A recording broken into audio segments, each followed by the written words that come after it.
Maliit man sa inyong paningin, pero palaban pa rin. Ang pinakamaliit na camper van dito sa Pilipinas, abay iniikot ang buong bansa.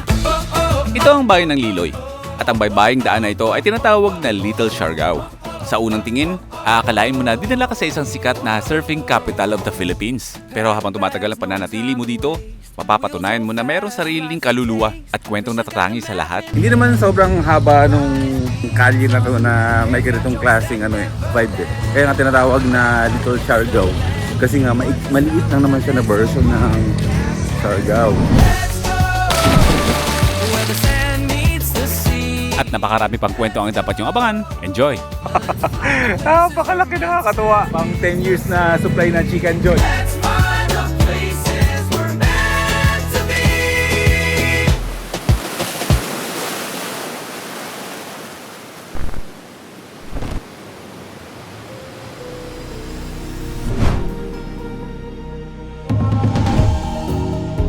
Ito ang Sadiq Grand Mosque dito sa barangay Pasabolong, Zamboanga City.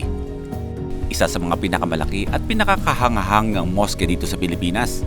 Kapansin-pansin ang napakalaking simboryo nito, matataas na torre, at masining na disenyo na hango sa kulturang Islam. At alam nyo ba, kapag ganap nang natapos ito, tinatayang kaya nitong tumanggap ng humigit kumulang 45,000 mga mananamba nang sabay-sabay bukod sa pagiging lugar ng pagsamba, ang Sadiq Grand Mosque ay sumasalamin din sa pananampalataya, kultura, kasaysayan at pagkakaisa ng mga Muslim sa Zamboanga at buong Mindanao. Kaya kung sakaling mapupunta kayo ng Zamboanga, pwede kayong dumaan dito. Talagang kahanga-hanga ang mosque ito at sulit itong makita.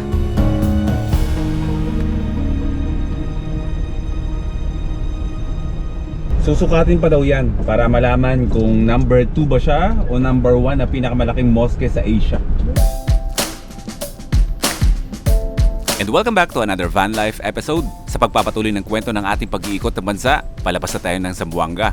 Alas 4 ng hapon mga first timers, pabounce na tayo, paalis na tayo ng Zamboanga City.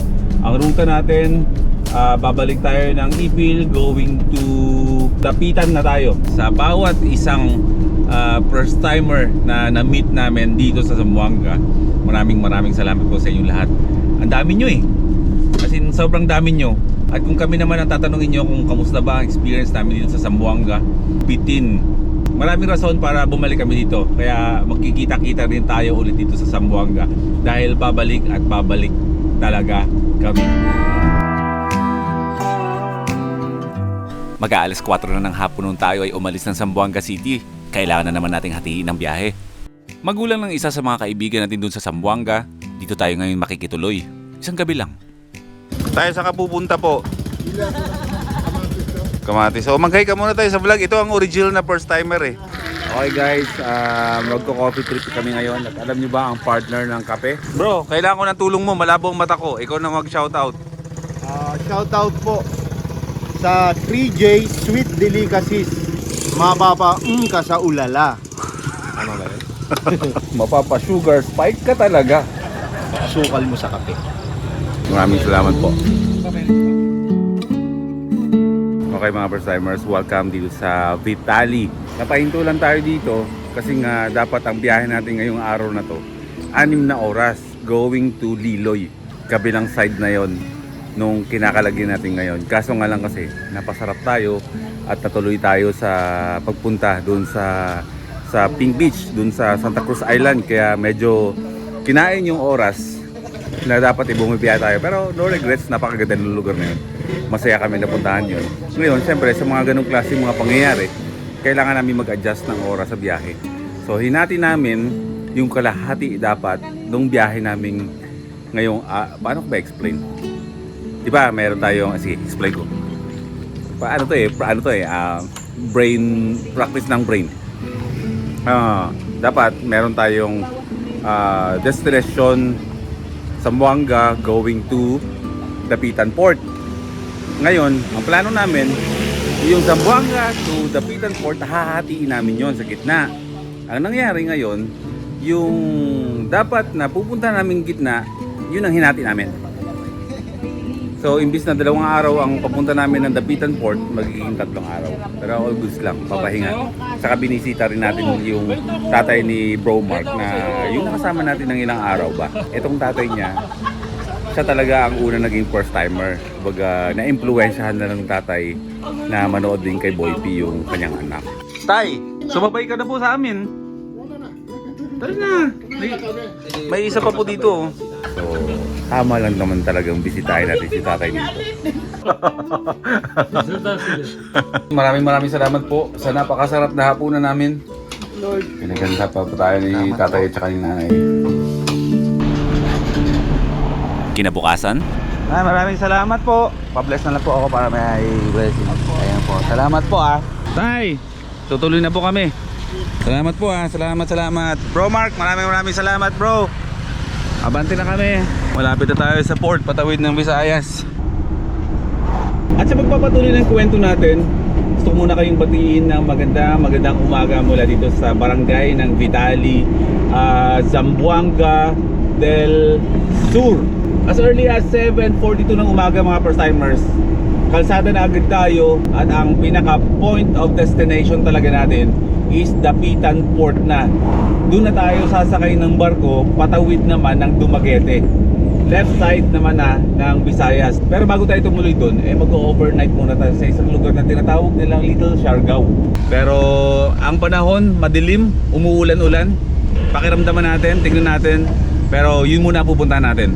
Liloy, Little Siargao. The great Lattenberg Jersey, dirty pig. When you take a sip, you bust like a horn. Haley Shakespeare wrote a whole bunch of songs. Chinese food makes me sick. I think it's fly when girls stop by for the summer. 2 oras lang at narating na natin ang Liloy. Zamboanga del Norte naman.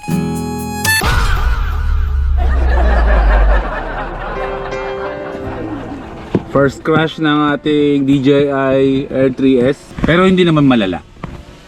Pakita ko sa inyo. Hindi kasi niya nadetect yung mga alambre. Buo pa naman siya. Pero yung mga LEC ko ba, kailangan ko ng palitan. Meron naman akong pang replacement dyan. Umangat. Hindi ko na muna gagamitin to pag may pang bukas na ako. Pero ang kagandahan, unstoppable bro. Sa loob ng biyahe at ay kaigan, mundo'y tila humihinga sa bawat daan, bawat liko, bawat tanaw. Ang buhay dito tila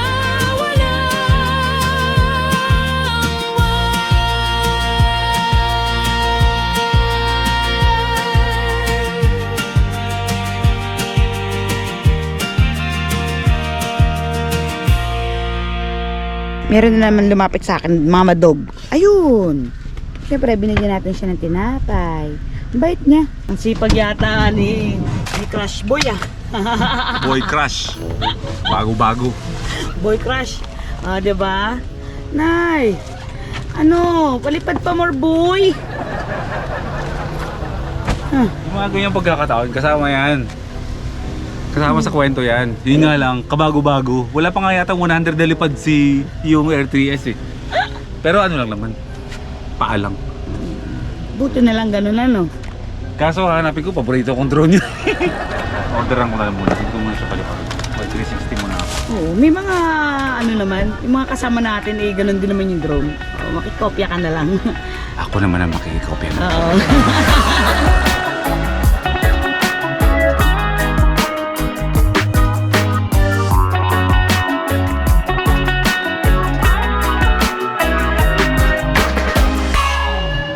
Okay, time check tayo. 5:45 p.m.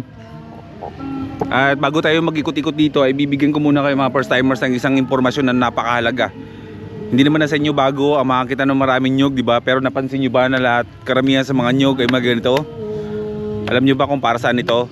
Para yun sa mga daga, para hindi sila makaakyat at manira ng mga bunga ng mga healthy na mga nyog. Totoo yan, hindi yan joke. Para yun sa mga daga. Okay, magandang hapon. Mr. K-Camp, are you ready to party? Nagulat ako dun May enerhiya ka pa rin. So really, are you ready to party? Nawawala energy ko kay Kay Camp. Hinugot? May naisip kami bagong intro sa kanya. Ano? Eto bro, bagong intro. O sige nga. Game.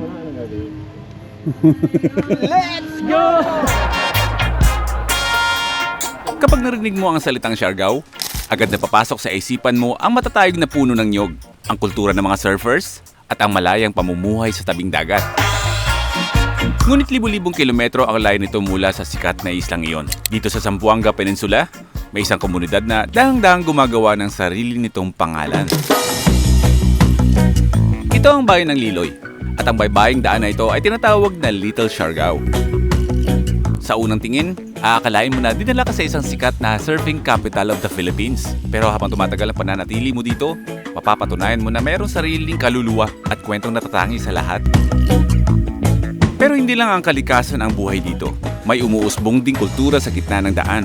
Dito sa Little Siargao, opisyal na pinahihintulutan ang mga skateboarders na gamitin ang kalsada para sa kanilang mga hilig. Kaya naman isang mahalagang paalala sa mga motorista at mga nagmamaneho, maghihinay-hinay sa takbo. Ang kalsadang ito ay espasyo para sa lahat, para sa mga naglalakbay at para sa mga kabataan na nag-e-enjoy sa kanilang kabataan.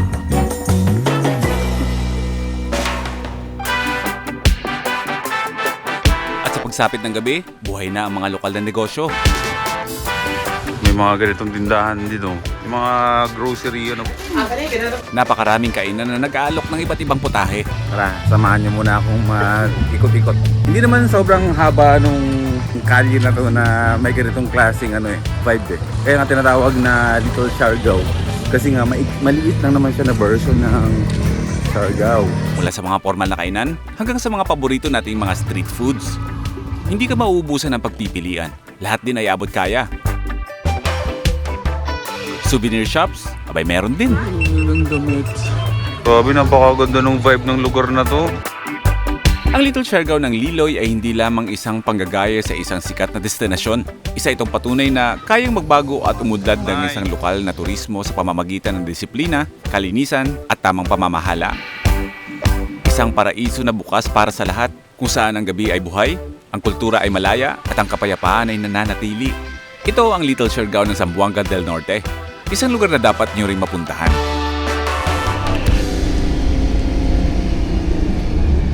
Okay, papaalam na tayo sa karagatan. Up to the next karagatan. At ang goal natin sa araw na to, ang makatawid din ng Visayas. Okay, after 27 kilometers mga first-timers mula dun sa pinanggalingan natin sa Liloy, Zamboanga del Norte, ay narating natin itong isang hot spring na to. On the way naman papuntang Dapitan Port. Nakakapagtaka itong hot spring na to kasi tabing dagat tapos merong hot spring at wala namang bulkan daw dito. Oh, napakaganda ng vibe. Ang ganda ng lugar. Mainit? Mainit? Hindi masyado? Good morning, Mr. K-Camp. Good morning, Gudoy. Ligo muna tayo para fresh tayo mamaya habang nag-aantay tayo ng barko. Ang lalim! Ang sarap! Oh, di ba? Maligam-gam. Maligam-gam! Dito maligam. Refreshing. Tanggal ang alat-alat sa katawan. Sarap! Relaxing. Maligam-gam. Oo. At sa tabi nung Maligam-gam Spring ay beachfront naman. Oh. Hello doggy, good morning. Wow. Napakalinis na karagatan dito sa harapan nung spring. 2 oras kalahati pa bago tayo makarating ng port.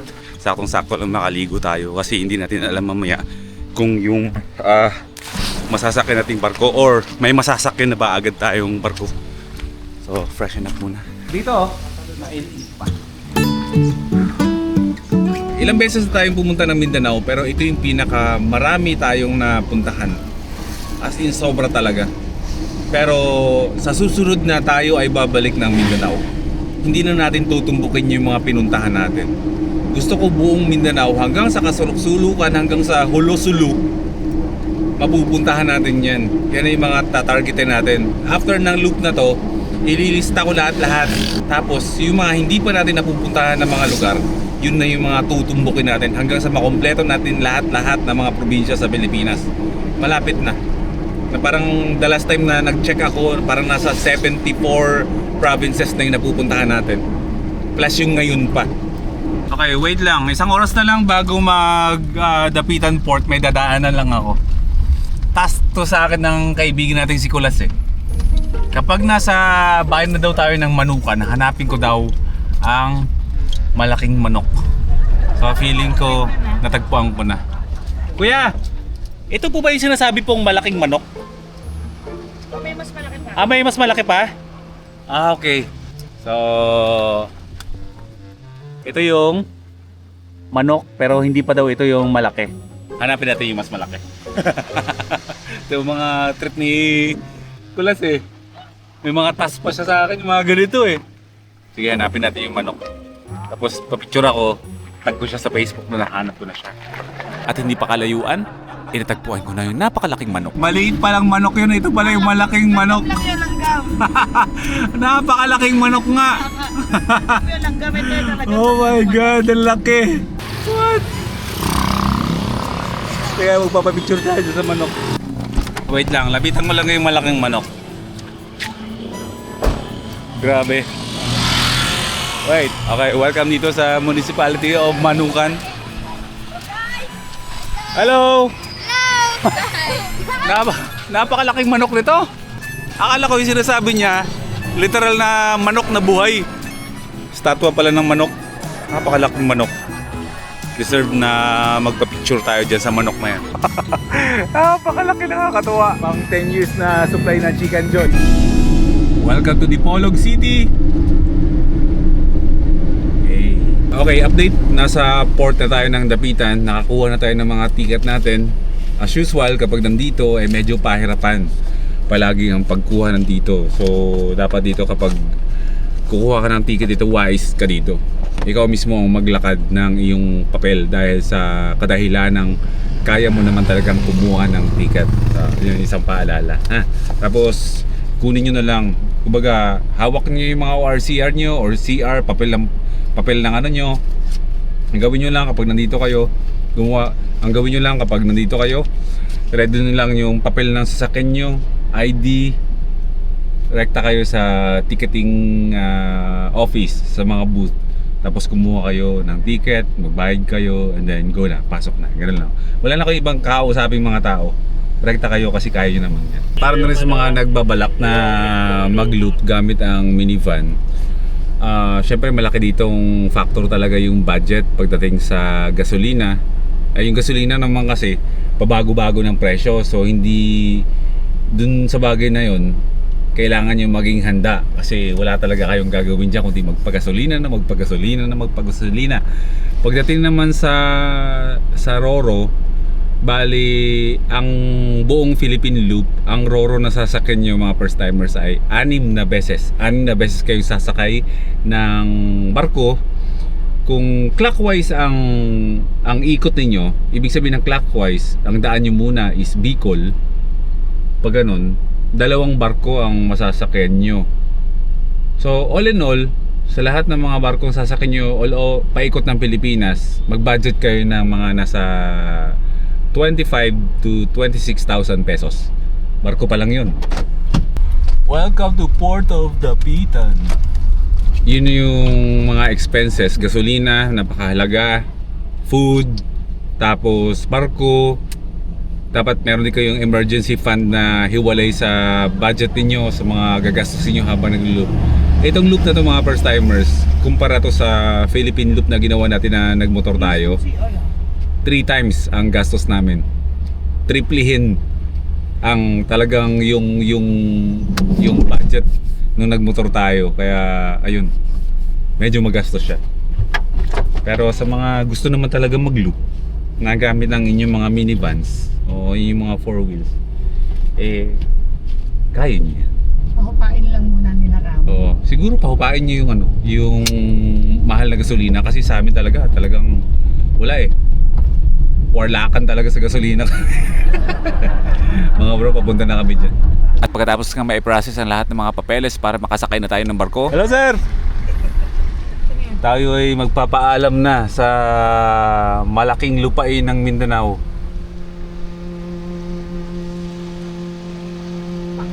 Yan, dyan tayo sa sakay na barko na yan. Siguro, first time ko sumakay dyan. Evaristo and Sons. May 4 na oras bago tayo makatawid ng Dumaguete. Visayas na yun. Grabe, no? Tagal natin sa Mindanao.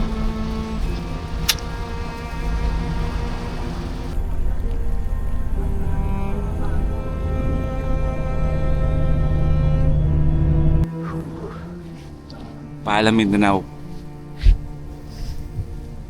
The land of promise.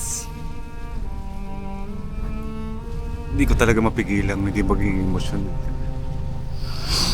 Pag iniiwan ko yung Mindanao, ano ba naman to lagi talagang ganito ako.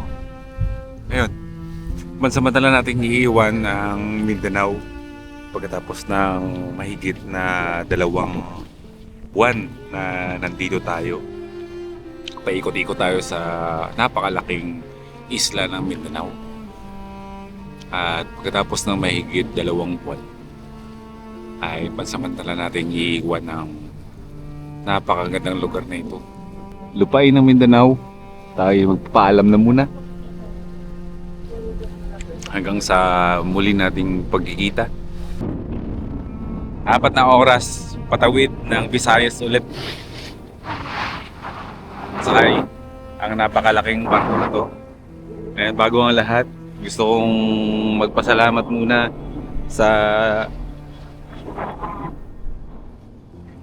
lahat ng mga nakasama namin, nakataupang palad namin, naka-banding namin, nakilala namin, mga naging bago namin kaibigan dito sa Mindanao.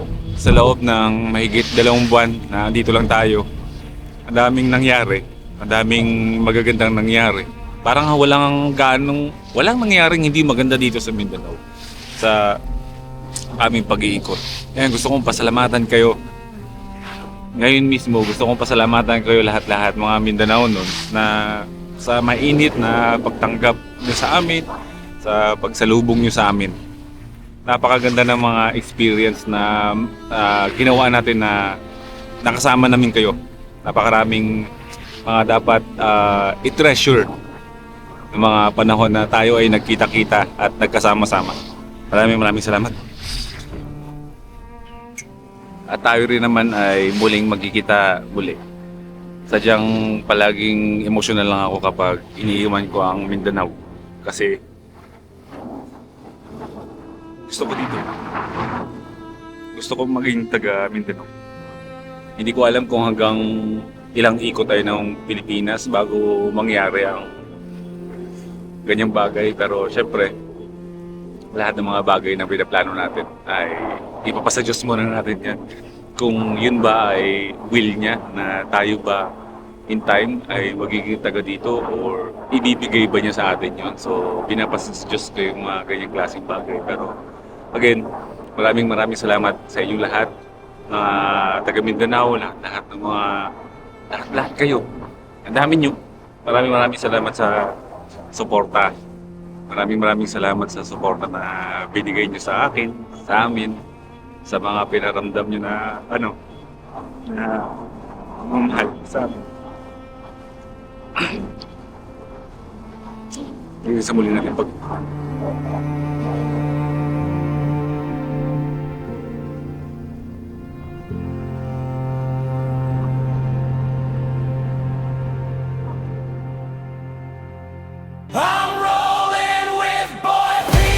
Next episode, ang van life natin ay tutungo naman ng Negros Oriental.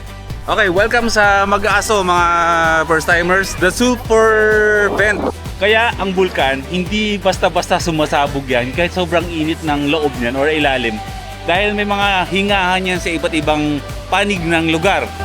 Sabay rekta na tayo sa pinakakalmado na camping site dito sa Negros Oriental, ang Inagbatan Campsite. Ito pa lang, i-welcome ka na. At marami pang pwedeng i-explore dito kung mahilig ka sa mountain, mahilig ka sa mga beaches, marami dito, marami mga waterfalls din, mga natural resources. Aray ko! Aray ko! Aray ko! Swing! Hindi ka na pa ibulong pakisip!